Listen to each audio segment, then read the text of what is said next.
just want to thank the witnesses for your patience.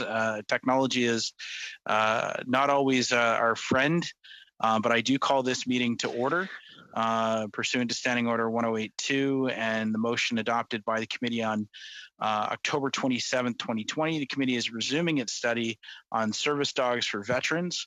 And we're going to start the first hour with Audiamus Service Dogs Program. We're joined today by Brigadier General Retired Peter Holt and Corporal Christopher Lomas from the Royal Canadian Mounted Police. The next 10 to 15 minutes, gentlemen, are all yours. Mr. Chair, thank you very much, and I'm honored to be here in front of members of Parliament. This is not my first rodeo, but I used to appear in front of something called Skandva back in the day, and then I was wearing a uniform. And then I was actually in a building, which I kind of like, in a committee room. But it's virtual, so we just take what we get. Et je veux dire aussi, tant que général dans les forces. I would also like to say that as my experience in the Canadian Forces, I am able and very happy to speak French. So if you have any questions that you'd like to ask of me, I'm very happy to speak in the language of Molière. That's one of the things you got to do when you're in uniform. And since we had a little bit of technology, I am an engineer, but my specialty is armored vehicles, not IT. So if you need help with a tank, I can work with that. But with the IT systems, maybe not so much. I have the same pains with that you do. Okay, who are we? Audiamus, or Audimus, because not many people speak Latin anymore, is Latin for we dare, osons. And it's always handy to have your name in Latin because then you don't have to translate it. But the term is very accurate. We dare because we are an all-volunteer, not-for-profit organization run by mostly veterans and some serving members of both the Canadian Armed Forces and the Royal Canadian Mounted Police. And our mission, if you want, because military like to have mission statements, is to assist veterans dealing with PTSD and operational stress injury, return to a more normal civilian life. And the means we choose to do that with we try to use psychiatric service dogs. So I'm extremely pleased at the mandate of your committee or the area you're focusing on right now. It is something that is desperately needed. I have served in uniform for far too many years. I'm currently an honorary colonel, so I guess I'm still in uniform. So, and I am very much interested in the welfare of those people who have served with me and who are still serving. So that's what my passion is. So how does it work? I'm the chair of the board of directors. I must admit, I told you I'm an Army general with specialty in engineering armored vehicles. So I can't say I know a lot about dogs, except I love them. But I know about veterans. And I've lived through many of the experiences that they've lived through in some of the wonderful places that Canada has sent us to, and we won't talk about that. And on my board, I tend to have a mixture of, again, serving and retired folks that served in uniform of either the Canadian Armed Forces or the Mounties. Our head trainer is Corporal Chris Lomas. He's here with us today. He has had many years' experience of training dogs on the force, and you'll hear from him about that. We were going to be joined by Dr. Susan Brock, our mental health professional. However, and this is ironic, she was already planning to take a mental health break in a small cabin without any internet connection this weekend. So she's on her way to that place right now. And trust me, knowing what mental health professionals have been going through the past while, I commended Susan. She was worried about this and said, no, I'll read her comments into the record. But Susan is an experienced clinical psychologist who has worked for many years with us and has worked with veterans for many years, and that is her field of study. And of course, Dr. Colleen Dell is going to be saying her own piece, and she'll be joined probably by Dr. Darlene Chalmers of the University of Regina, talking about the excellent research that's being done in the field of sort of psychiatric service dogs. So I'll just focus on my piece. So we've spent 5 years developing a mental health focused curriculum with the researchers and other and sort of people like Chris and other people who have trained dogs, because we want to focus on the connection between the veteran and the dog. And that has been complicated since March of 2020. Hands-on training has been rather difficult to have. As a matter of fact, it's been expressly forbidden. So we have been forced to do a bunch of adaptation to using online training and using formats like this, which we have learned to work with, and it's been trialed, and we've tested it, and Dr. Dell and Chris can talk a bit more about the details, but you can work things through even if you can't meet in person, as we are demonstrating today. I guess one of the things that anyone who looks after the taxpayers' money is concerned about is cost. One of the things I mentioned, not-for-profit, I'll say it again. We rely on generous donors. We often use rescue dogs. If you're interested about paying a whole bunch of money for a dog, Chris can get into the details, but we can put a dog into a veteran's hands for between $3,000 and $5,000 because like I say, we have generous people who donate money to us. We sometimes have dogs donated.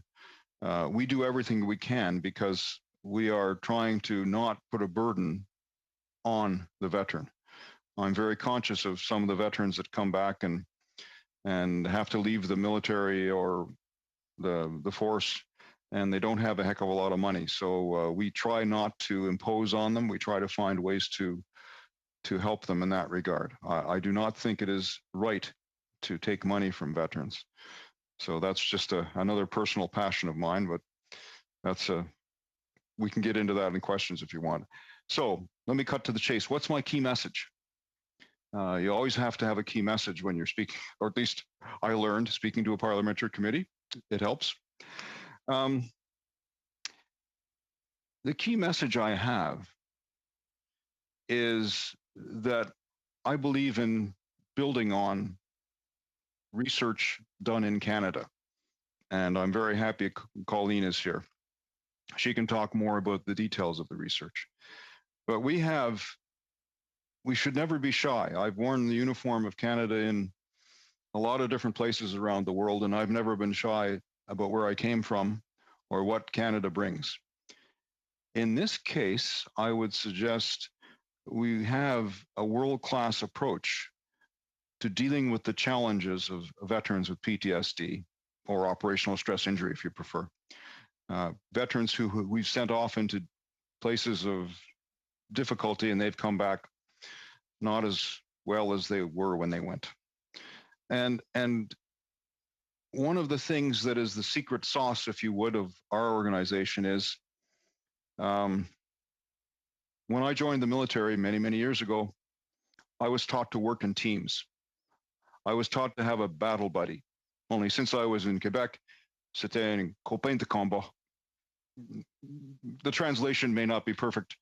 We spoke our own jargon in the Army, but copain de combat is what I learned. So your battle buddy is with you. You look after him or her, they look after you.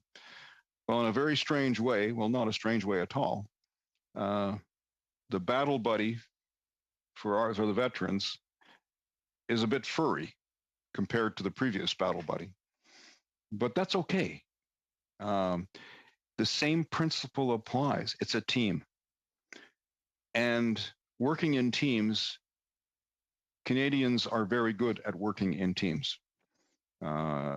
And that is something that I was proud of in my time in those strange places I ended up, some of them pretty hot and dusty.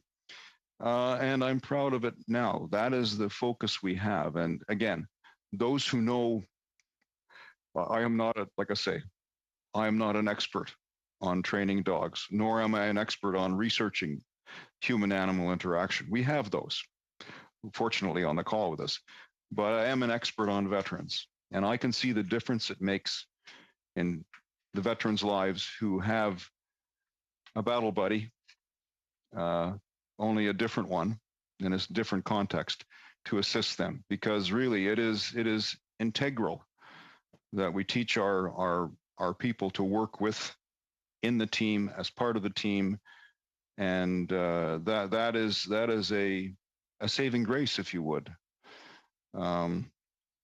So this whole service dog team, as you will hear in more detail, is what sets us apart. It is a really important thing to build on what I know the training of our people in uniform is based on, the whole team approach. So I should probably, I'm just trying to figure out how to do this. I have Susan Brock's testimony, which of course needs to be read into the record. So I've got to pretend I'm a clinical psychologist, I guess. But anyway, maybe what would be good to get you away from listening to me and is to switch you over to somebody who does know about dogs, Corporal Chris Lonis. And I know Chris has got some words to say about the hands-on and now on-screen sort of training that we do. And unless, I don't know, Mr. Chair, if you want to break up our testimony, we got a couple of different parts here. There's 3 parts to it. Yeah, no. If you have opening remarks, please make them now. You have about 5 more minutes, Chris. And one of the suggestions could be, and this is up to you, of course, if there is a written testimony from the witness who wasn't able to attend, it could also be submitted to us in writing, and we can share that with the committee members to kind of speed it up a little bit today. Good. Okay. Mr. Lonis. Thank you for giving me the opportunity to present today. We work with individuals who have PTSD, TBI, OSI, and physical limitations due to their injuries. The premise of our program, are you present, are you safe? If you're present, you have the awareness of your surroundings and are capable of being safe. If you are present and safe, you have the timing to reward your potential service dog, to develop skills, routines, and rituals. This allows the ability to put into action, to connect with your potential service dog. The daily routines help you regain a sense of worth.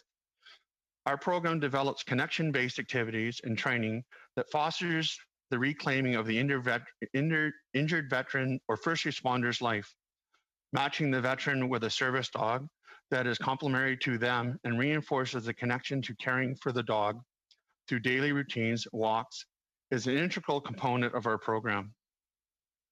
You may not know, Karen Pryor conducted research in the 1970s around the shaping and marking of signals by training dolphins. The dolphins are trained by teaching the end through a reward marker. This allowed the researchers to learn which behaviors were reward-based and how, with no reward, behaviors became minimal.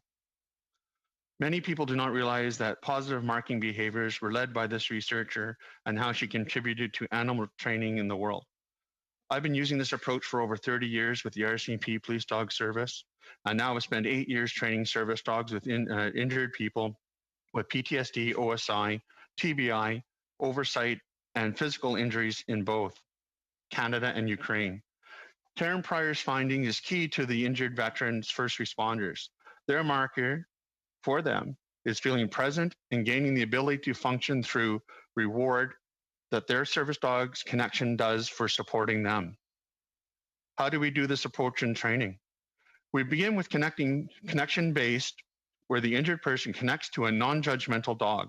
This fosters connection within the service dog training through small increments of positive and attainable goals. This leads to regaining connection and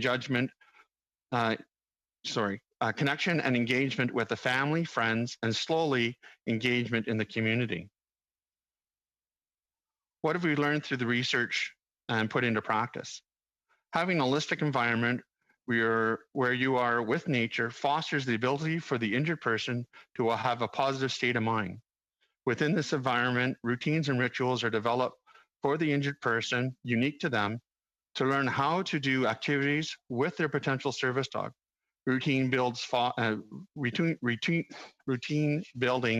fosters the injured brain to make reconnections and to develop long-term and short-term memories. Additionally, we have learned that when a person has injured over years of exposure, their brain injury generates different learning requirements and the amount of time to learn and develop skills. The learners go at their own pace and they move through the program as they develop. We are supportive, and in many cases, people will take over a year to get through our program. We have several people that take almost up to 2 years. The service dog is part of the overall treatment and augments the ability of the conventional treatments, such as their ability through talk therapy to last longer periods without shutting down from triggers. For example, if triggered 15 minutes into a session, they'll do a regulating activity that we have taught them and can return to the session for a longer period of treatment and improve the success rate of their treatment. Due to COVID, we have spent over a year developing the ability to deliver online Zoom training in line with our program. This was done by working with the research to determine best practices and how long learning and connection can be done and the parameters required within Zoom, especially how to foster connection, how long can you train, how many skills can you be taught at one time were examined. We have learned that using the safety of the home and making connections with the training team and participants' cohorts is a critical component of the program. We now know that having 12 to 15 pre-learning lessons, modules, is required for someone to start the program, meaning we've determined that there's 15 things that someone needs to learn or be able to do before they can be successful in training a service dog. Connection is established through learning how to touch your dog, the dog learning how to want to be touched. The reward increases in the presence for both by improving the timing and the use of the handler to know when to be present and the dog to want to do tasks for that handler user. Working through feelings of anxiety and having tunnel vision during various drills and skills that we work on, the user of the dog to return to being present and makes it possible for them to feel safe and have awareness of their surroundings. Obedience is used to develop the connection and understanding of being present and safe through the dog. Obedience is not the driving force of our program. We are not a 52-week obedience program. We use obedience to foster connection, and the result is an obedient dog and working present and safe. Thank you. That brings us to the end of the time for opening remarks. We're going to jump right into questions, and I believe up first we have MP Broussard for 6 minutes, please. Thank you, Mr. Chair. Thank you both for your presentation. I really want to focus on the issue of standards, and I guess a question either to Mr. Holt, or sorry, General Holt or Mr. Loans. Were you part of the study group or part of the stakeholder group that was involved with the Canada Standards Board study that was being done on standardization of service dogs in Canada? I'll lead off and then I'll let Chris jump in, sir, if you don't mind. My predecessor was involved because I took over as chair after the regrettable falling apart of that initiative. From what I gather, there was a lack of agreement within the committee about standards, and in a strange way that led us to sort of go back and focus on doing standards ourselves based on research. And Chris will be able to talk more about that. But you're right, that that initiative, which everybody had high hopes for, did not work. The details of why it didn't work are, as I say, were before my time. Sometimes when you face difficulties, you have to regroup and take a different path. So what that forced us to do was to go back and look at the whole concept of standards and look at how we were going to base them. And we went on a sort of evidence-based, research-based approach to doing standards. And Chris referred to a little bit of there's been lots of research on animal-human interaction. And the application of it, when you hear from Dr. Colleen Dell and in the next hour, has been supported by Health Canada and quite a large study.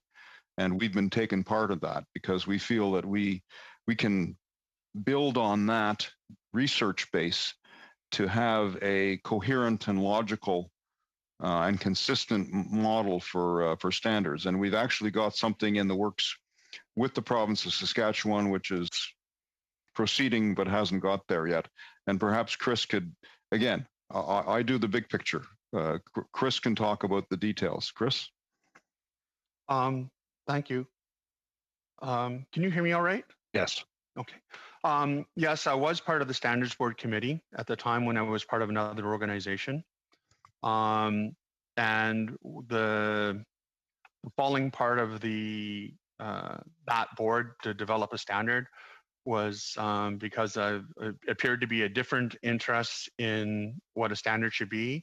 And then there was a complaint that was put forward, from what I understand, to the Competition Bureau, and that stopped the board from functioning. So what Chris, what were some of those differences that you speak about? Out of curiosity. Well, differences of opinion. To what detail should the training of the dog be? What should be included in the standard? For example, there was parties at the table that thought very strongly that there should be a breeding program attached to the standard. I pointed out to them in one meeting that the RCMP didn't start with a breeding program and then develop a standard. It took us a while to develop a very strong standard that is world renowned.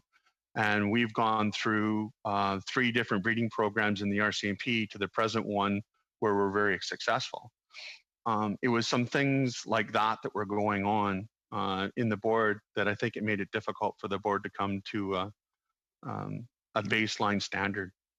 So based on your experience or that of General Holt, your experience as the volunteer chair for the organization, what do you think some of those standards should look like if we were to develop or engage in a national standard for service dogs for PTSD for veterans? Well, I'll start off, and again, I'll pass it to Chris. As I said, there are existing standards. The RCMP, for example, have a very good standard, but they don't deal as much with the mental health issues, obviously. And so what you need is sort of I hate to use the term synergy. I know it's too often used, but you need perhaps an amalgamation of existing standards that focus on dogs that do other things. And you also must bring in the mental health component. And that can only be brought in, once again, by using very focused research. And as I say, luckily, Health Canada has come to the rescue by throwing money. Pardon me. Health Canada does not throw money. Assigning funding to research projects into this field. So that has led us to a number of iterations, which the last of which is in the hands of the province of Saskatchewan as we speak. Because one of the other things, given this federal structure of our wonderful country, we have 10 provinces and 3 territories. And you're well aware of that. And the division of who does what to whom is what it is. So we find that working through, in this case, the province of Saskatchewan, because coincidentally the research is taking place in Saskatchewan, we have found a pathway there. The national standard came adrift, as my naval friends would say. La vie c'est la guerre is the other thing we'd say in the military. So that's happens. So Chris, Do you have anything to add to this as far as a national standard on top of what General Holt said? That's time, but I'll give you an opportunity for a brief answer, please. Okay, I would suggest that if you're going to look at service dogs, then it has to be specific to service dog testing. So it's service dogs are a well-trained, obedient dog is not a service dog, but a service dog is a well-trained, obedient dog because of the outcome of doing the work. Thank you. Thank you. Now for 6 minutes, MP Lalonde, please.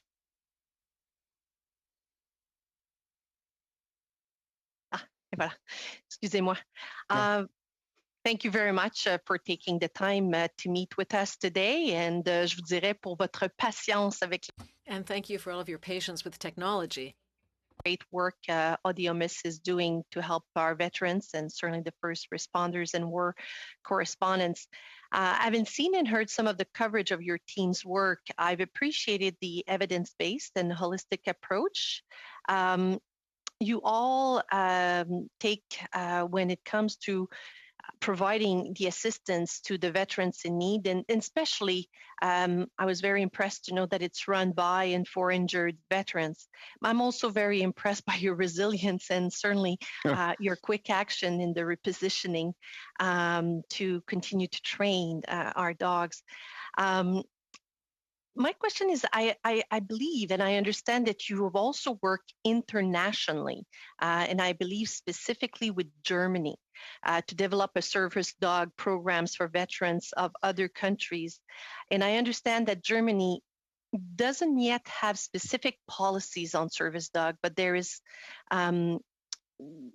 there anything that you feel that they or possibly any other country have worked with to differently that could help us with our Canadian veterans? Well, once again, I'll go to Chris, because Chris has worked with Germany and Ukraine. So there are other countries that have valued our approach to doing things, but I'll let Chris speak to that because he's been there. Since 2015, I've been working with an organization that's based out of Canada, Heroes Companions, led by Kalena Kardash. We went to build a service dog program in Ukraine, but the culture there is extremely different, and we morphed that into a service dog program where the service dogs do many. Morphed it into a therapy dog program with the therapy dogs doing many service dog type tasks with the veterans. When we first started there, we weren't allowed on any hospital grounds. There is an MOU with 3 leading hospitals in Ukraine for treatment there. On my 3rd visit to Ukraine in 2017, we did stop off in Germany and met with the head psychiatrist for treatment for injured veterans in Germany through a contact with one of our researchers in BC. We started a dialogue with them and opened the door for them to gain information for us to help with their program. And we're still working on building a relationship with them. But the relationship in Ukraine is extremely strong. You have 25 handlers in that country. And they're having very good results there. Thank you very much. I want to sort of, Mr. Brochard was asking you somewhat about the fact that, the history behind Veterans Affairs and certainly currently the lack of a definite policy on service dog. If the department, and I'm not sure who will answer, but were to develop one, how would this impact the work that you do? And do you think that this will improve your ability to serve veterans? I'll once again, I'll lead off. I come from a technical background, engineering, and open standards are what we want. I mean, what worries me is if we get standards that are sort of closed and they're just focused on one particular group, that's a challenge. So we believe in open standards that are just, there's no sort of, you have to have this particular color of vest on, you have to have this particular logo on your uniform or on your on your dog. You know, I mean, I'm being silly there, but what I'm saying is it's openness. So an open standard, and that's what we have been working on with in Saskatchewan, for example, is to have something that's open, that anybody can apply to. You don't have to, and again, it's based on what we've learned. And as a matter of fact, if you look at the international activities, we're trying to be open and share this. Looking after injured veterans is not just a Canadian problem; it's a problem that is prevalent in quite a few nations. And so it is, I think we've got some very good ideas here in Canada, and we should maybe let other people in on it. There's no secrets here. We're trying to look after people who have served and who need assistance, and it's something we should do in an open manner. Chris, we've talked about this. Any more to add?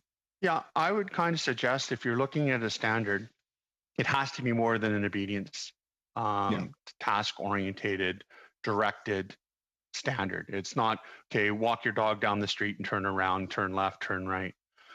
We've learned through doing the research that backs up the notion that we have that we have to take the veteran through different environments that they function in, and is that team working together to make both of them safe and present and functional in that environment.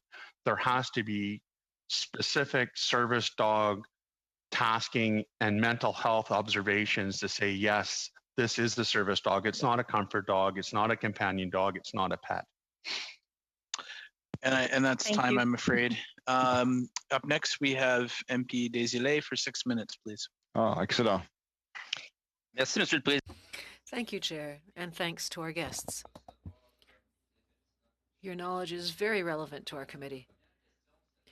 So my first question would be for you, Mr. Loans. We're all trying to use best practices, the most scientific, evidence-based, recognized practices. And I understand that in Canada, there are several provinces who are putting forth various practices. And if I've understood correctly, Saskatchewan would be an example. Are you in a position to compare this to other provinces? Are there provinces that stand out in any way? And if so, why? How? Of course, in terms of support dogs, service dogs. So I can answer saying that Nova Scotia, Alberta, and BC follow a standard that is obedience-based.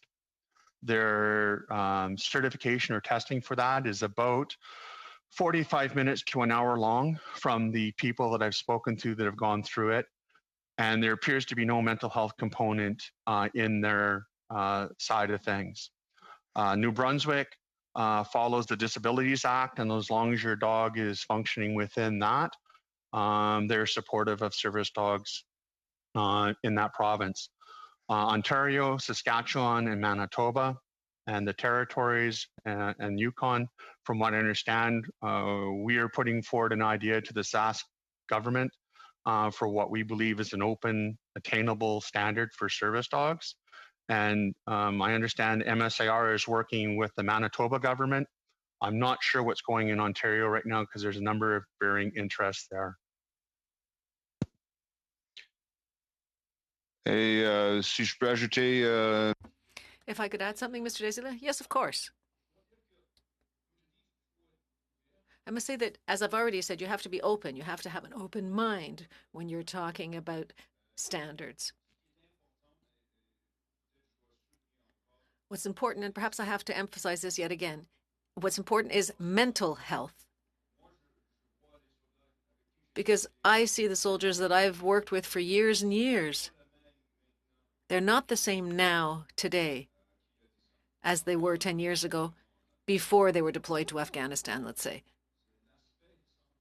So mental health has to be included. Yes, you want to have a good dog. You want to have a dog who will obey orders, of course. But there has to be the right balance between the mental health component and the,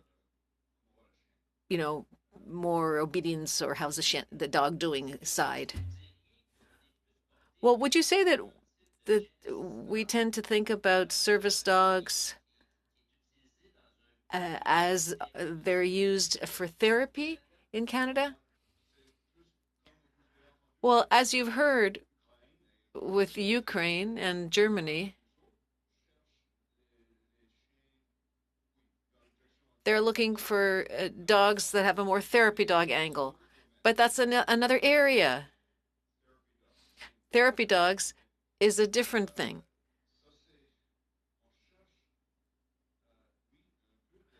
Yes, we do want some of that therapy aspect or therapeutic aspect, but this dog belongs to a veteran and it's a partner, a battle buddy for the veteran. As a veteran myself, this is a model I can relate to. It's part of my soul to have a battle buddy. I can understand that 100%. So we can sell that to our veterans, and sometimes it's tough, but if you can sell that to the veteran will understand that 100%. So yes, unfortunately, Dr. Brock isn't able to be here, but she has a therapy dog because she's a psychologist. For her, that's perfect. But that's something different from a service dog. I hope that I'm enlightening you. Oui, je m'excuse. Oui, vous êtes...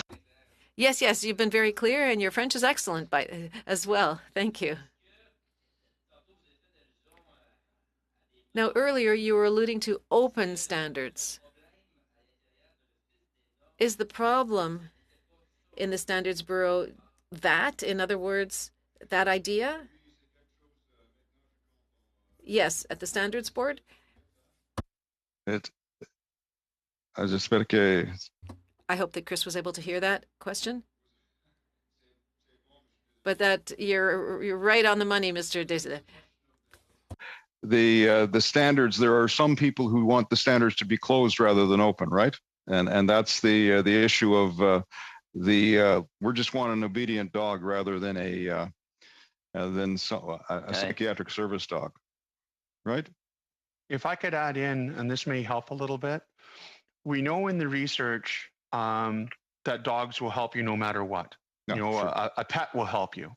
However, what we found in the research is a veteran going through the program and learning with their dog, going through all the struggles, develops some new pathways in their brain.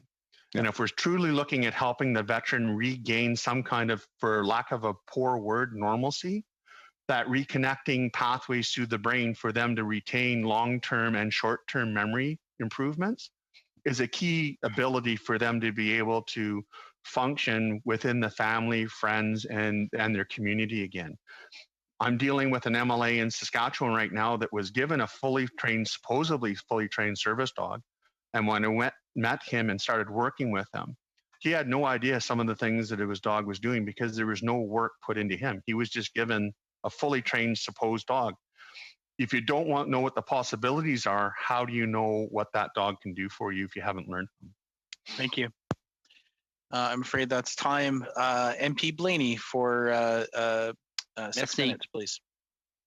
Well, thank you, Chair, and I thank the witnesses so much for your important testimony today. I have to confess that even though this is only our second day on this study, I am feeling a little bit of frustration. I felt it already because so many veterans have talked to me about the specific challenges that they face receiving a dog that isn't trained to support them in the way that they need to be supported. Veterans who have a service dog, but there's no national standards, which makes it easier for them to say, yes, you must rent me that house. You say no dogs. This is not just a pet. This is something so much more. And I guess my concern is without national standards, then we don't have the veteran-focused at the end. We need to make sure that they get the services, and that should be our focus. And so I just have some questions. And again, thank you so much for your testimony. You talked about standards and the standards that you have. I'm wondering if you could tell us a bit about what are they, and are they training standards? Are they members' conduct standards, or are they a mixture of both? Well, I would be accused of being disrespectful. The answer is yes. Sorry, my sense of humor has been my downfall. But you're absolutely right, because it's the dog and veteran become a team, and we identify them as service dog teams. And I know from the times I've been in, as I said, on deployments, your team modifies your own behavior. You modify the team's behavior. So it's that. It's hard to describe. If you saw, I mean, that's the advantage. If you see what happens to some of these veterans who have difficulty getting out their front door, and then once we go through the training, they're shopping at Walmart. Well, mind you, they can't do that now. But anyway, they can get out and they can do things. They're in the public. They have confidence. It's marvelous. They're back to the people that I recognized when they worked for me. So that's because you're right. It's a combination of the two, and yes, the frustration of not having national standards. We're going through the province because the national standards thing didn't quite work. Well, hey, I was so thrilled when I saw what you're working on in this committee, because you're exactly in the right space. This is what needs to be done. So congratulations to the committee for tackling this. It's hopefully it's not going to be Don Quixote-ish. I hope there's not a big windmill that's going to hit you, but this is so important. It is a national problem, a national challenge. Mm-hmm. Challenge. We don't have problems. We got challenges, right? Let's Sorry. hope so. If I could add, you asked specific to our program. So in order for someone to go through our certification, we don't test, we certify. Because of the brain injury, we don't know how long it's going to take someone to get through the program. You may be able to get through, things in 8 months where it take a veteran 12 months to do, because we're reformatting how they learn and remember things. The key thing that we do is, of course, we're going to have some base stuff that we do around some obedience skills, and it's not to do the obedience skills. It's seeing how they are connected. Is the dog looking for direction from the handler? Is it looking to see what it has to do for support? And how is the timing and presence for both? When we start moving into the full certification, it's 3 days long for us. And it's 3 days long for a very important reason. And for someone to be able to function at home with their friends or neighbors or in the community, they have to be able to manage their triggers. And some of them can be very bad. How they manage their triggers is through the skills and development of skills that we've shown them. So during our process, yes, we take them for a walk here, there, and different places. We take them in the environments that they need to function in. So if you never go to Costco, I'm not taking you to Costco because you're never going to go there. But if you're going to your doctor's office 5 days a week, we're going to do some work there to see how you're functioning there. How are you in the doctor's waiting room? How are you in the doctor's office? It's always looking at, is that team present? And if they're present, they're safe. If they're not present, their timing is off and they're not safe because they can't see their surroundings to them. So they're not safe in that environment. That means we have to go back to the drawing board and help them more for that specific environment. That's really helpful. I'm wondering two things. I guess the first one is, have you ever had your standards reviewed by a third party, or are they just internal? Because that third party is really the next step if we're going to have a more national standard. And so I'm curious about that. And the last part of the question is, can we get a copy of your standards? Do you have something that the committee could actually review and make sure is represented in our report? Can I answer the last question first? I sent, I'm trying to remember if I gave it to, oh dear, help me out here. I did send a copy of the standard, the Saskatchewan 1-2, MP Wagenthal. If we could Kathy. get it sent to the clerk, that would mean that all of us would get it. I would really Yeah, I can't remember, or did I send it to the clerk? I'll make sure. I'll Thank go you. through that email. I'll make sure that Mr. Jolicoeur, who is your clerk, gets it. I will make sure of that. Now, the I'm afraid I'm going to have to ask for a brief answer, Okay. please. Third-party review. Has there third-party been any- review, we are in the process of going through that, Chris. And our next step is that meeting. Is it next? No, it's the week after. We're doing it through the, what's it again? The Canadian Accreditation Council. Yes, we're going through an accreditation process Yes. for not only for our organization, but for our mental health learning package and Yeah. for our trainers development. Yeah. So we're basically getting our organization accepted as that's basically a sort of a stamp about our organization that it is able to do that. So that we see that as a verification of our standard. Sorry, Mr. Chair. That's okay. Thank you very much. Up next, MP Doherty for 5 minutes, please. Thank you, Chair. And thank you to our guests. I wanted to make a comment for my colleagues that are here, just in case they've never seen the impact that these dogs can have. I'll take you back to when in the last session, when my Bill C-211 regarding a national framework on PTSD was at third reading. We had first responders and veterans that were here in the gallery that were waiting for the presentation at Senate, basically to make sure that it passed. And there was a first responder that had brought their service dog, and obviously the emotions and my anxiety was high. And this service dog actually came over and laid across my feet. And what an amazing, it's so emotional, and the first responder came over to me and said that the dog sensed my anxiety and had come to try and calm me down.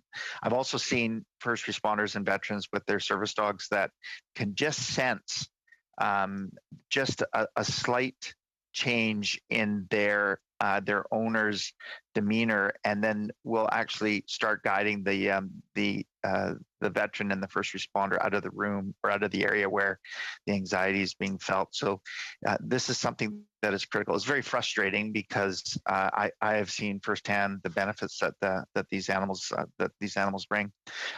Mr. Holt and Mr. Loans, you speak to BC, Nova Scotia, Alberta, and Saskatchewan that have developed standards.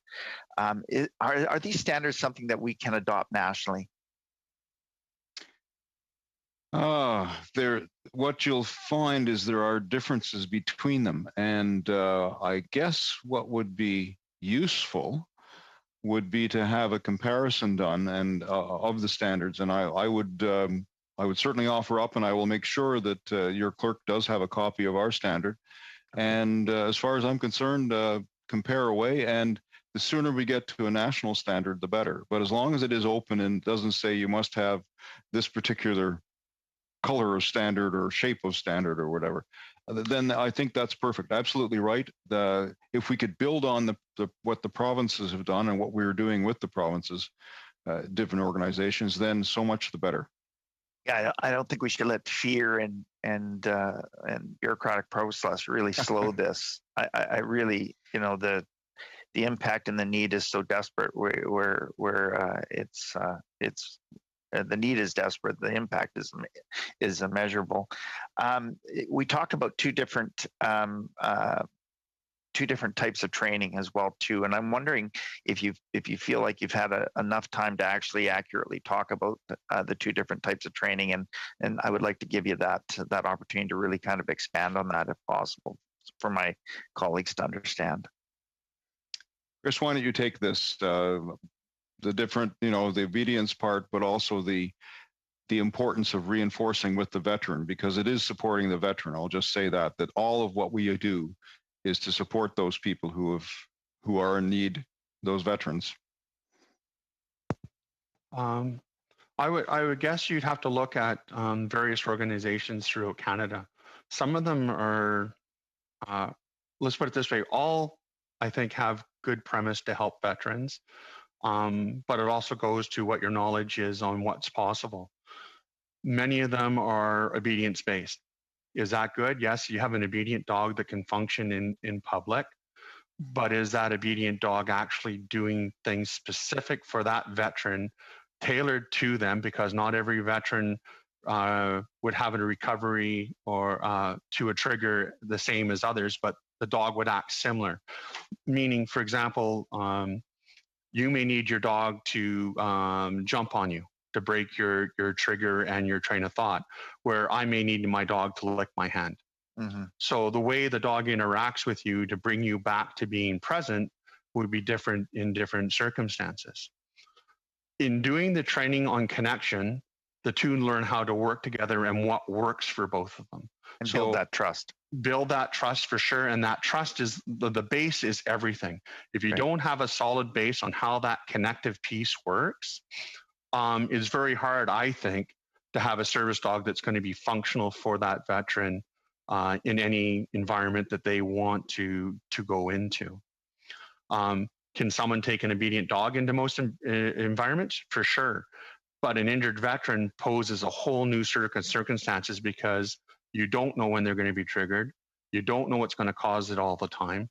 But you do work on the different types of regulating and recovery things that will help them with their dog come back to being present so they can safely, for example, go home. So real quickly, and I understand, Mr. Chair, my time is very short here. Would that speak to the difficulty in coming up with a national standard, because not any one case is the same? Very, very briefly, please. No, I don't think it matters on how very cases are different. It matters how you look at the certification process. Are you certifying an obedient dog, or are you certifying a mental health support dog? Great. And a team. I will add the team. The veteran and the dog are a team. Right. Great. And that's a good point to end on. I'm afraid that is the end of our first half of today's meeting. I want to thank you, Mr. Holt, Mr. Lohnes, for joining us here today and helping us with this study. I'm going to suspend for a very brief 2-minute break to allow the clerk to do the sound checks for the second hour, and I will hand it over to the clerk. So we'll suspend for 2 minutes. Thank you.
We're good to come back here. Just wanted to introduce, first of all, apologize to the witnesses joining us now for the technical delays, but I appreciate you sticking with us today. Appearing as individuals, I have Colleen Andel, professor and Centennial Enhancement Chair, One Health and Wellness, University of Saskatchewan, as well as Darlene Chalmers, Associate Professor and Associate Dean of Undergrad Studies. And joining us from Wounded Warriors Canada, Philip Ralph, Director of Health Services. Thank you all for joining us. And I understand that Ms. Dell and Chalmers should be combining your opening statement for a total of 10 minutes. And I will turn it over to you to start us off in the second half of our meeting. Great, thank you so much. I want to start by acknowledging the land that we're sharing across the country today, each of yourselves, as well as maybe any animals that you might have around you, given that a lot are working at home. Thank you for this opportunity to share our expertise from our office. We have 5 years of doing research with service dogs specifically, and 10 years with animals in a general therapeutic manner. We're going to make 5 key points today, and hopefully this is going to help contribute to the committee's discussion. And I want you to keep in mind what MP Doherty said there in his observation around the emotion attached with the service dogs, because we're going to return to that. And there's something really important about that. So first, our first point is that the research question that's really important to our team is to what extent, or the extent to which service dogs are beneficial to veterans, wellness, and how they are beneficial. This is similar to the past work of our office on the role of Indigenous culture in healing from addictions. It's about how it works. It's not questioning if it works. That would be disrespectful. This approach also recognizes the lived and living experience alongside scientific evidence, which we know is emerging in the service dog field. So in asking this research question, service dogs are one distinct category of canines with a job, but they're also domesticated animals that live with us in our households. And this domestication for dogs has occurred over thousands of years, and there's really solid implications from this. We can't negate this. So vast majority, for example, of Canadians' households identify and treat pets as family members. And this is even more among veterans who are paired with a service dog. This cannot be lost in the discussion. We often refer to this as the human-animal relationship or bond, or in academia, we call it zooeia. It's this connection. This connection is incredibly powerful. And I think even through the pandemic, we could see that beyond from just veterans. So that's the important question to us. So second, our research is still emerging, as we know, around service dogs and their benefits. And our team has produced quite a fair amount here in Canada over the past several years.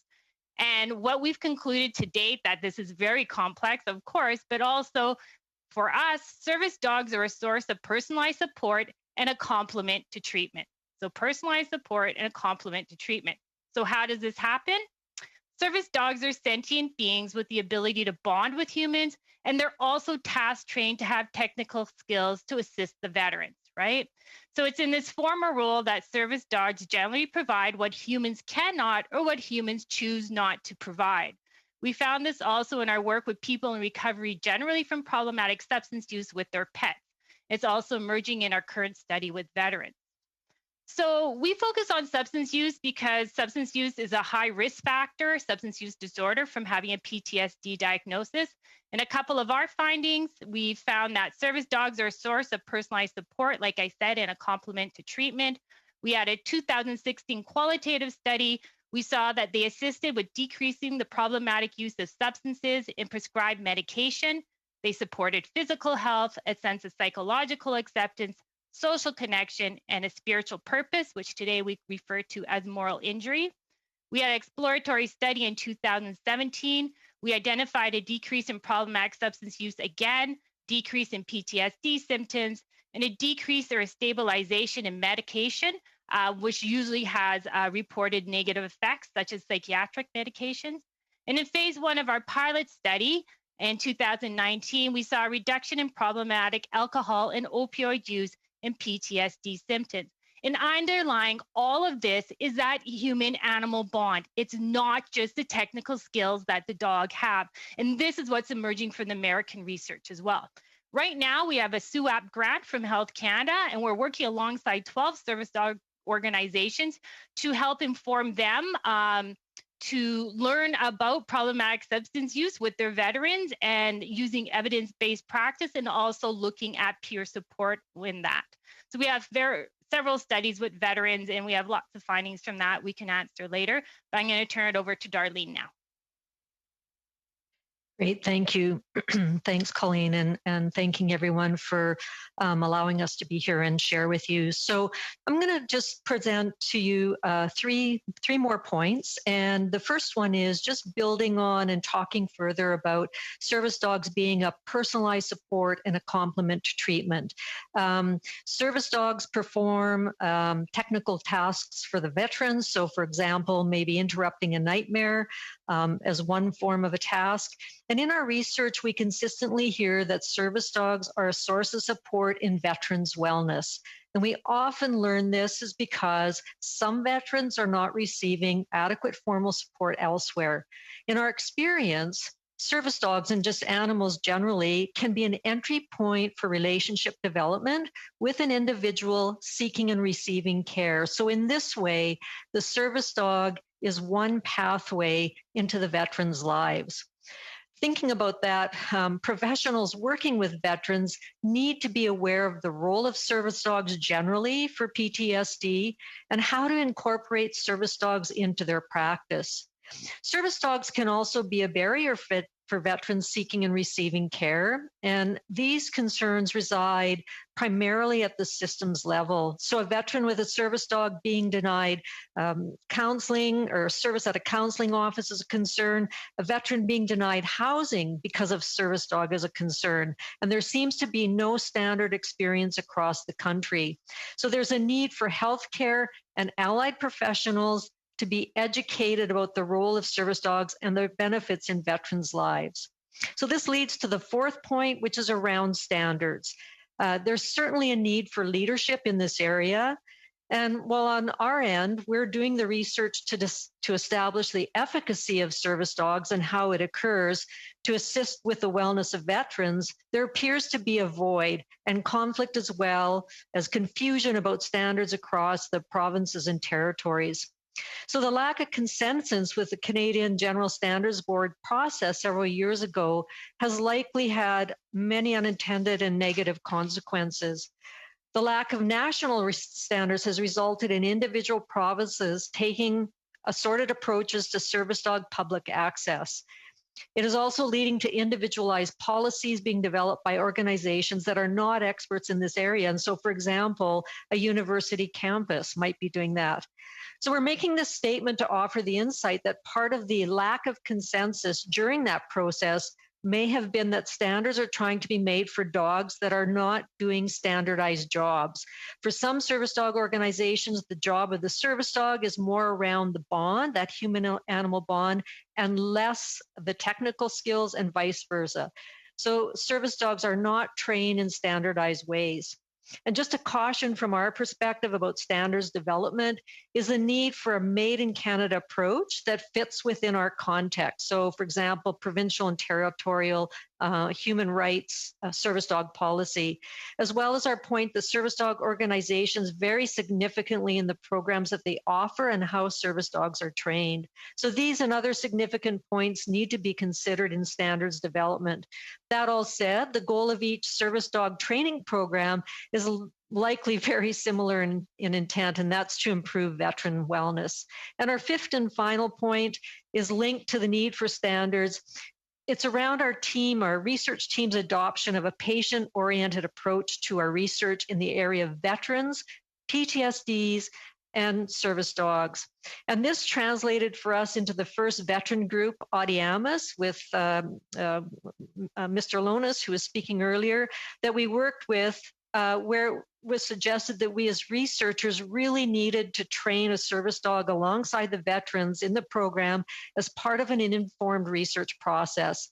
And a key finding for us from that process, and based on our experiences, is making sure that service dog welfare is at the center of our conversations. Service dogs are not tools, they're not devices for human welfare, even though they are complements in veterans' treatment and supports to them. They provide both technical skill and the benefits of the human-animal bond. And as one researcher, Van Hootert, in 2018, and others wrote, they concluded that the lack of knowledge regarding welfare of psychiatric service dogs creates risks for both human and animal welfare. And I'll end it there. Thank you. Thank you, and that's exactly on time. So I very much appreciate that. And now over to, Mr. Philip Ralph, Director of Health Services with Wounded Warriors Canada. 5 minutes, sir. Good afternoon. It's my pleasure to address the committee today on behalf of Wounded Warriors Canada. As your committee continues to examine ways to better support Canada's veterans and their families. Before I address the specific topic of service dogs for veterans, I believe it'd be helpful to present a broader perspective on the mission of Wounded Warriors Canada. Wounded Warriors Canada today stands as a national mental health service provider for veterans, first responders, and our families. Our services offer culturally appropriate group-based interventions that are clinically facilitated and grounded in evidence that draws upon the leading trauma research. In addition, we offer programs designed to create trauma-informed workplaces. These 10 clinically facilitated evidence-informed programs are at the heart of all that we do. Our investment in service dogs is in addition to these core programs. Given that clinically facilitated evidence-informed programs are the heart of what we do as a national mental health service provider, there then is a simple question that is left.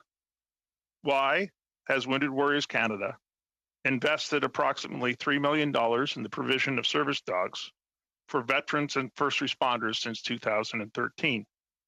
The answer to us is simple. These investments are based on the life-changing effects that we have seen and have been demonstrated in significant studies that have been produced in the last decade. The finding from a study funded by Veterans Affairs Canada through Laval University reaffirmed the efficacy of properly trained and well-behaved service dogs. Most recently, Purdue University in the US in 2020 found that the task of disrupting episodes of anxiety ranked among the most important and often used tasks among service dogs. The findings of a randomized trial study released the 5th of January 2020, commissioned by the Department of Veterans Affairs in the United States, showed that participants paired with a service dog experienced a reduction in the severity of PTSD symptoms compared to participants paired with an emotional support dog, and had fewer suicidal behaviors and ideations, particularly 18 months post-pairing. Wounded Warriors Canada funds providers that then screen, intake, train, and pair these amazing dogs with their handlers. Program eligibility for funding is measured against 3 core principles. 1, the establishment of a consistent, defined, transparent, and measurable national standard for all funded PTSD service dog providers, irrespective of their province. 2, formal recognition of all Wounded Warriors Canada funded service dog providers across the country that meet or exceed the standards that are published and are willing to work in a cooperative manner with other Wounded Warriors Canada funded service dog providers. And 3, the implementation of a clinically informed set of prescriber guidelines applicable to all applicants for a PTSD service dog. This process is seeing results. In November 2020, following 6-month, 3-phase process established at our National Service Dog Conference, which was held in Victoria in February 2020, just before the country locked down from our current pandemic, we welcomed Fireteam K9, located in Pembroke, Ontario, as our latest probationary Wounded Warriors Canada funded service dog provider. Due to the ongoing support of the Veteran Family and Wellbeing Fund, Wounded Warriors Canada is currently looking at adding another provider, which will help veterans in the Meaford area and in the province of New Brunswick. We anticipate that the review process will be completed by the second quarter of this fiscal year, and we will continue to seek providers that are willing to work collaboratively within the framework of our 3 key principles. Our program would not be at the maturity that it is without the amazing and ongoing support of Canadians. Having said that, we remain amazed by the commitment and professionalism of our providers who continue to lead and set an example in working in a collaborative and congenial manner in an often siloed space. I know that the committee will hear from Danny Forbes, the Executive Director of National Service Dogs, in the coming days. We are proud to have National Service Dogs as one of our funded providers. Danny did outstanding work on the Canadian General Standard Board Standards Committee and is someone we rely on as a leader in training our nation, along with Mike Annan from Vancouver Island Compassion Dogs. Both Danny and Mike's advice are key when we look to add a provider to our group. Danny and Mike's organizations have gone through the further rigorous steps to become ADI accredited as well. I hope the committee will listen carefully to her words, especially with respect to standards when she appears before the committee, as I am just hearing today how important this standards piece is over and over again. Both Medrick and Jocelyn Cousineau have recently been awarded the Meritorious Service Medal for their leadership in this space. This is both well-deserved and long overdue. We are proud to have Pause for Thought as part of our group. They were among the first to recognize the need for prescriber guidelines, and their wise counsel is invaluable. While I look forward to the committee's questions, I do have one ask of government. And with this ask, I will conclude my remarks. There is a glaring and obvious need for national standards when it comes to service dogs in Canada. While we as an organization applaud and appreciate the earlier efforts of the Government of Canada to establish those standards through the Canadian General Standards Board process, the committee worked hard. However, the need for unanimous consensus proved to be its Achilles heel. When it comes to standards, we work with our own published set of standards, which are informed by the hard work done by at CGSB and provinces like British Columbia that have established standards. However, it is ultimately the role of government to establish standards. Service dogs are ultimately about the health and wellness of our veterans, first responders, and ultimately the general population. There's one thing this current pandemic and history informs us, is that when it comes to the health of Canadians in general and veterans in particular, the government must lead from the front. Thank you. Thank you very much, sir. And leading us off with questions, Mr. Fillmore, for 5 minutes, please. Thanks, Chair, and thanks to the witnesses for making yourselves available today and for sharing your expertise and knowledge. It's very much appreciated. I'm not sure whether you were able to listen in on the first half of our meeting today, where we heard the wonderful testimony from General Holt and Corporal Lonis from Audiamus. It was fascinating and enlightening, and I find some connection and overlap with the testimony from Professors Dell and Chambers, and I want to sort of dwell there for a moment if I can. The picture that's becoming clear to me is that there's a great complexity here. I mean, we are needing to train the trainers that train the dog. We're needing to train the dog, and then we're needing to train the veteran and the dog together so that they pair successfully. I think there are prescriber standards. There is a lot around this. I wonder if, well, I'll go back to one thing that Corporal Lonis talked about. He opened his remarks by talking about this question, this fundamental question: are you present and are you safe? And I regret I wasn't able to ask him to unpack that a little bit. But I wonder if just sort of at a foundational level, can you talk about what that question about are you present and are you safe, and how the dog's presence in that question affects the answer? And I'll put that. I guess I'll ask that to either Professor Dell or Professor Chambers. Good. You know what? I'll start and I'll give it to Darlene. Yeah, absolutely. And when we know about the dog itself, dogs live in the moment, right? Dogs are very present. And that's what happens when the veteran is with the dog. And we see that in all types of contexts. So whether we're even working in prison with dogs, it helps people be in the moment. So when you are working with the veteran and they are working with the dog who is in the moment, they are also taking that on, but they're also doing things like tactile touch, right? That's going to help them say whether they're calming down or whatever it is that the dog's trained to do. And the veteran, like you're saying, there is trained to do at that time itself. The dog is not this big magical thing that's going to fix everything. The dog is a complement to the other services that are going on in that veteran's life. And this is what we say all the time. And I'm just going to slip in before I give it to Darlene. The welfare of that dog is absolutely essential. And I think we always need to start from that because they're not tools. Darlene? Yeah, I'll just add to that. Thanks, Colleen.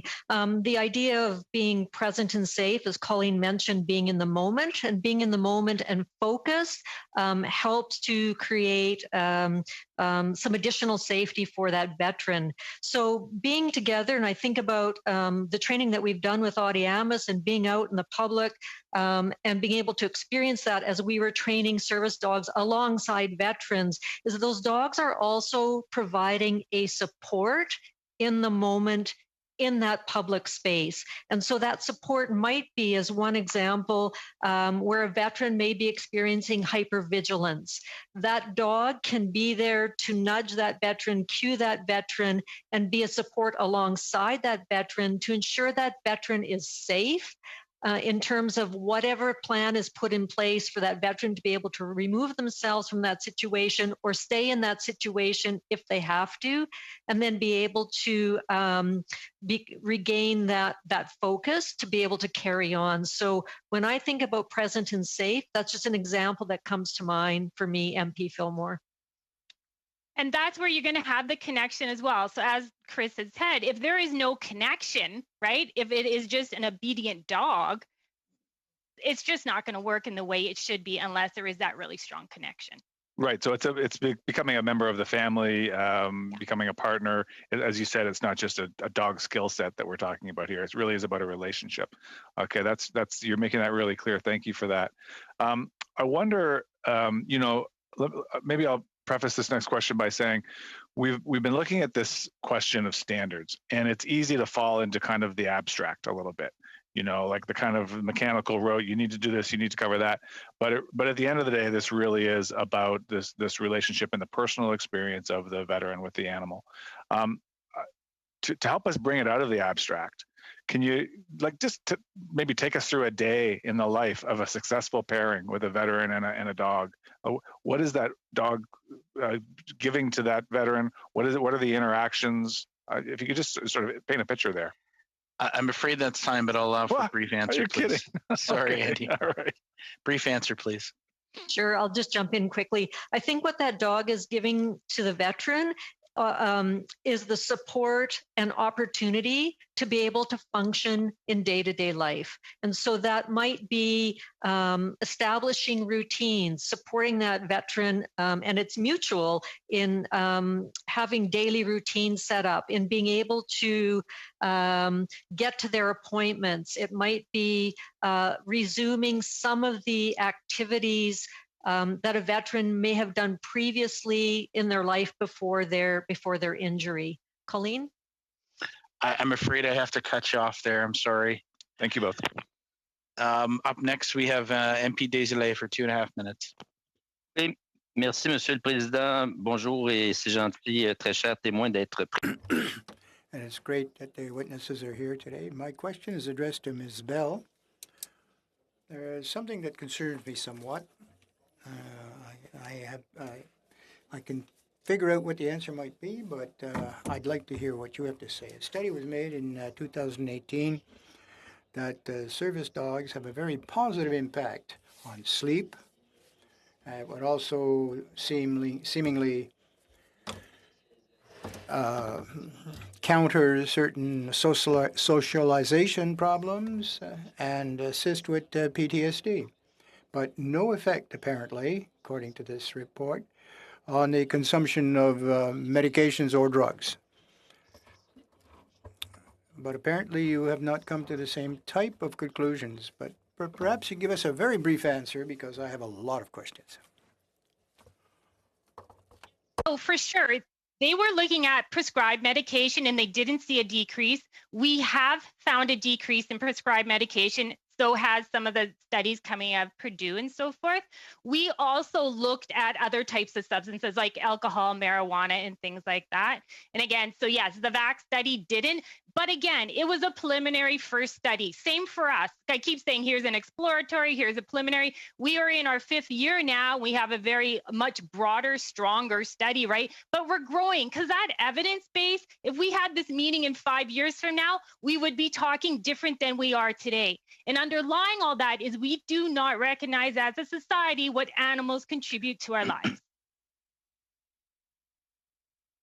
Mais est-ce que je suis Am I just out in far left field, or perhaps we're not comparing the same issues here?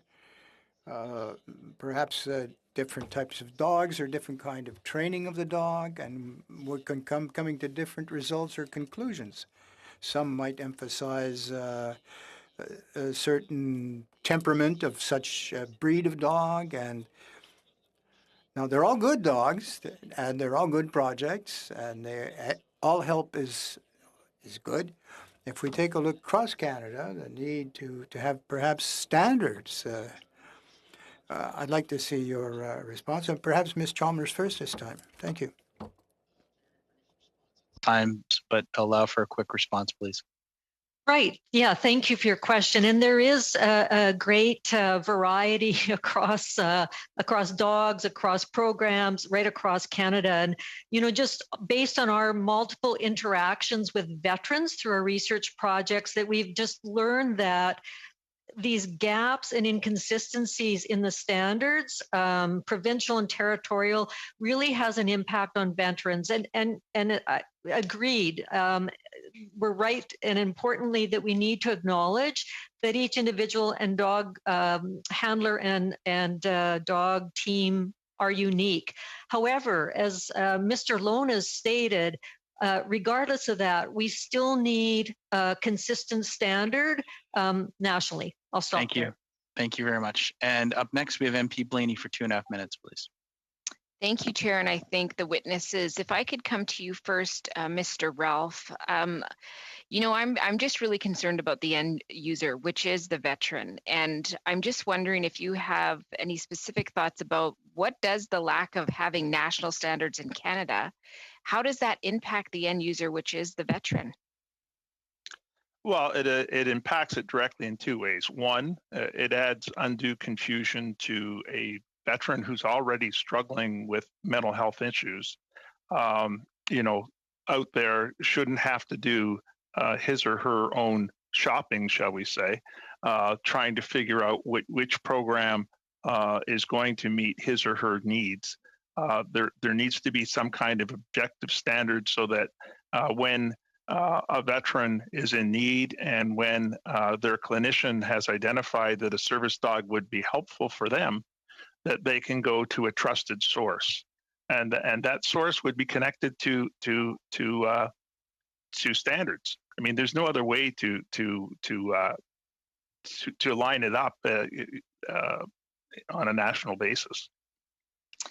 Well, thank you. If I could come to you, Ms. Dell and Chalmers, I'm a little concerned about your testimony. I'm just wanting to make sure that I got it right, because what I heard was that you were not sure that there should be standardization and that there's a lack of consensus.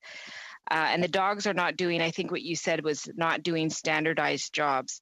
But I've heard from veterans, and you talked about it in your testimony, who can't find a place to live because renters won't accept their service dog. I've talked to veterans who have received service dogs that didn't get the supports, and it falls apart. Sometimes the dog suffers, sometimes the veteran suffers. And I've talked to veterans who've been scammed. They get a dog that they've been told is trained, and they are not trained at all. So to me, national standards is a huge part of this solution. And if we don't have that, I understand these are unique jobs. I don't know how we could ever sort of pinpoint it because the veterans' experiences are so different. So I'm just wondering if you could clarify that for me. I'll start here. Yeah, we are not saying not to have national standards at all. We're saying it's complex, and that if we're going to create these standards, we also have to know what these jobs these dogs are doing. So you can go to one service dog organization where you get a dog, and you don't do any of the training at all, right? So you get a dog and the dog does technical skills and hopefully you're developing a bond with it. On the other hand, you can go to an organization where you train the dog itself. So you can see the difference. This one's about technical skills and this one's about the human animal connection plus the technical skills, right? So what are these standards for? Is it just the obedient part of the dog? Do we also want to do standards that talk about that connection with the dog and the mental health part of that, of the organization that's doing the training? So no, we absolutely need standards. We're not saying that. It's complex, and to realize there's not one way these dogs are trained, and the programs are so diverse in how they approach that. I don't have the answer to that, but that has to be recognized. Thank you. Afraid that's time, MP Blaney. Up next, we have, I believe, MP Broussard for 5 minutes, please. Thank you, Mr. Chair. And I really am sad that we had such technical issues in the beginning, because I think we're getting some really tremendous, valuable information here. And it's too bad. And I would encourage all of you who are on the panel today that if you do miss something and you feel compelled to send it to the committee, please do send it to the clerk if anything is missed during the course of not just your testimony, but also the question and answer period. Darlene, I want to focus on you. And Phil, you might want to jump in on this. Darlene, you said something interesting, that leadership is needed with respect to national standards because you feel that there is a void that's there. And we're all aware of what happened with the CGSB and how the movement towards a national standard effectively collapsed because there was a diversity of opinion. So to Darlene and Phil, if that leadership is needed, in your opinion, who needs to take that lead? Darlene? Yeah, sure. Well, certainly the government needs to be involved as part of this, but really looking to those service dog organizations who can contribute and participate as part of the development of those standards. And so those individuals or those organizations who have that expertise and can certainly provide input and guidance around what is going to be needed to have a national standard that is going to be that's going to fit for service dog organizations, and that service dog organizations are going to adhere to these standards as well. So there's got to be a commitment. There has to be buy-in for sure from organizations. I'll pass it to Phil. Thanks. And Phil, just let me start by saying that one of the things that is widely recognized within the community is the standard by which Wounded Warriors uses for their dogs as well. So is this the kind of thing where perhaps Wounded Warriors could take the lead on developing a national service standard? And I do have one more question for Colleen. If you want to keep it short for me there, Phil, I'd appreciate it. Well, I wouldn't say what we have published, it's clearly available on our website, is the 100% solution. But it's a good solution. It's a great place to start, and it's certainly a lot better than what we have right now. It is, to the two professors' point. It is a lot of task-based stuff, but our programs. In order to be accredited, I just thought I'd just bring this just for illustration. This is one of our programs' submission trying to become a Wounded Warriors Canada service dog provider. So it's not just about the tasks, it's about the things that the professors mentioned are very important, the care and welfare of the dog. It has to be part of the overall umbrella of the standards, and also the mental health component.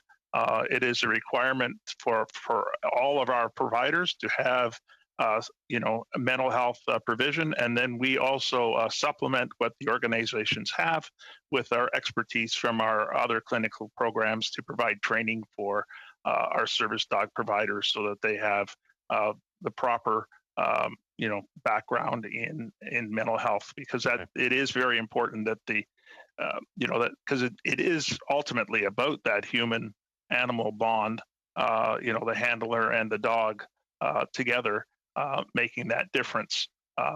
in the veteran and first responder's life. And if any point has been made clear today, and the point's been emphasized by veterans that I've spoken to, is precisely that human-animal bond. Colleen, I want to. Government has to take the lead. That's the only way. That's the only way that standards work. Right. Okay. Thanks. Thank you, Phil, and good to see you again too. By the way. Good to see you.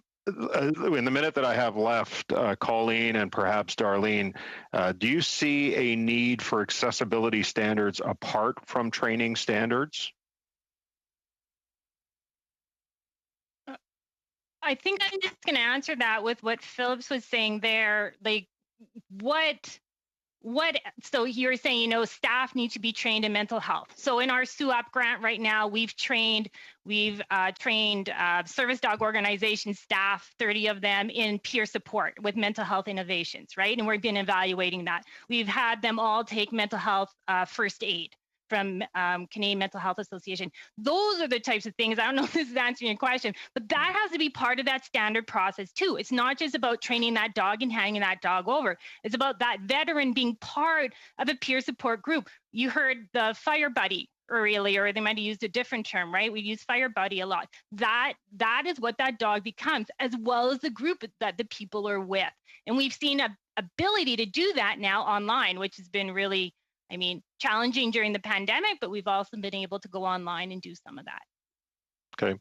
Thank you. Thank you, Chair. And thank you to all the witnesses today. This has been valuable. Like I said, I just wish we had more time. Thank you for your time.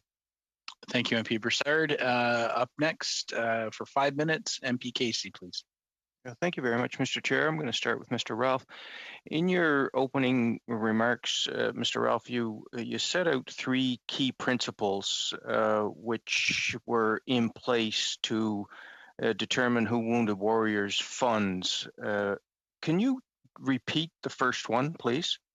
Well, the first one is the national standards that we have, or the Wounded Warriors Canada standards. You have to train your dogs to these standards in order to even be considered. That's just step one, because we have a 3-phase vetting process. The first phase looks, first of all at the governance and financial and all the things that of a service dog organization that makes it, is it a stable, reliable organization? And then they have to demonstrate a willingness, which sadly lacks sometimes in some areas of this space, not all areas, but some, a willingness to work in a collegial manner with other service dog providers. One service dog provider is never going to be able to supply the needs of this nation. So we need to work collaboratively with one another. Then phase 2 looks at the service dog training itself. What goes into it. It looks also at the mental health training component, what it knows, beyond just mental health training, do they understand the effects of trauma, which is a lot different than just general mental health awareness? Do they understand the uniqueness of veteran/first responder culture? Because it is a unique way of thinking and culture, which informs how you train the dog and how the dogs are paired, and the care that you provide for the veteran and the dog afterwards, all the follow-up, etc. And then phase 3, we conduct site visits and talk to graduates of their programs. And part of the ongoing thing about what we do is, once somebody is funded, they first become a probationary recipient of funds. We see how the first phase of funding goes, follow their program.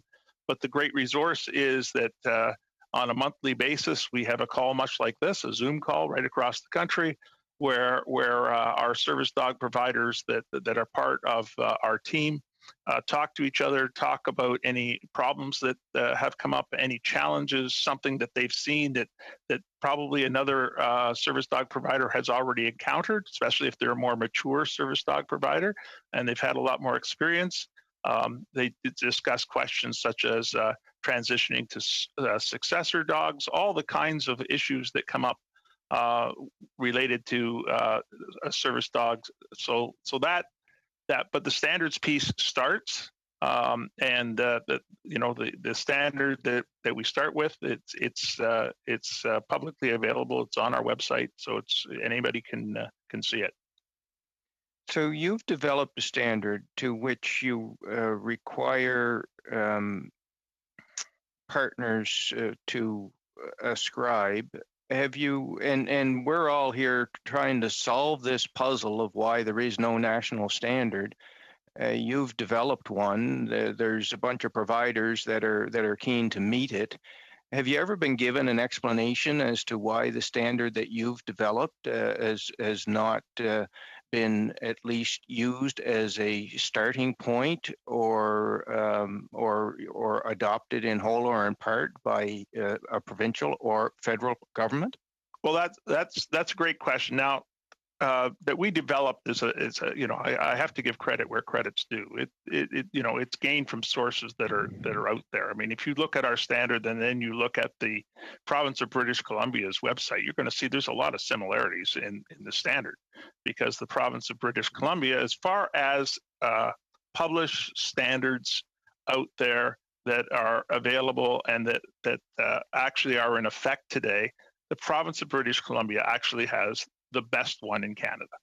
I can say that I don't even live in the province of British Columbia, so I'm not trying to do something of a hometown advantage here. But no, if it makes you feel any better, sir, you're not the first witness to have said that. Yeah. So now I understand from veterans and first responders living in the province of British Columbia, the downfall with the system is it seems to be that they're not readily enforcing the standard that they have. So that how do you then regulate it? But all kinds of accessibility issues, a question that was asked earlier, once you have a standard, then you have, these are what the dogs are. Now where can they access all those pieces that need to come in?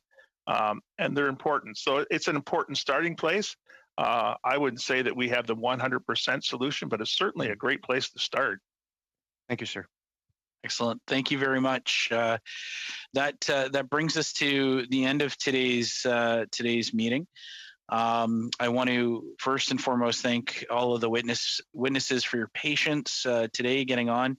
Also, thank you to all of my colleagues for your indulgence to extend an extra half an hour. And a special thanks through you, Mr. Clerk, if you could pass along to the technical staff. When everything's running great, we love them. We grumble when everything's running not great, but without them, we wouldn't be heard at all today. So thank you to all the technical folks there for getting us back on track today. Thank you very much, everyone, and have yourselves a great weekend. I adjourn today's meeting.